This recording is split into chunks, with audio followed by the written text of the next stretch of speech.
Welcome everyone to this second part of Business Africa. It was a decision that was enough to awaken old quarrels between South Africa and the United States. The announcement of the American president to impose tariffs on steel and aluminium. Surprisingly, the South African Poultry Association has decided to suspend the measure exempting poultry imported from the United States. Details in this element by John David Mihamle and Eric Oteng. For years, the US and South Africa have fought over poultry. Washington has kept South African poultry out of health and sanitation grounds, while Pretoria accuses US farmers of dumping chicken at below-cost prices.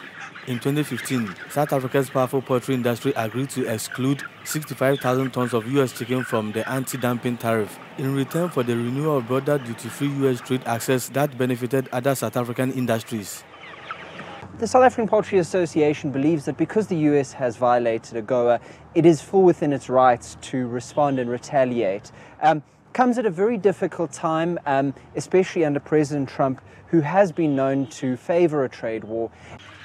Trump's decision to impose tariffs on steel and aluminium has reignited a poultry clash, threatening nearly $2 billion of South African exports to the United States under Washington's flagship African trade legislation. The different sectoral linkages in the economy mean that we run the risk of job losses, not just in those direct sectors such as automotive and such as wine. It also affects all the downstream industries that make use of vehicle parts and also, the incomes that could potentially be lost.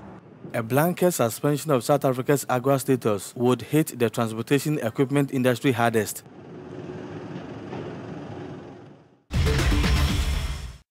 That's the end of this edition of Business Africa. Thank you for following us. Send your questions, comments and suggestions on Twitter at Nkenga1 and Facebook Amelnga.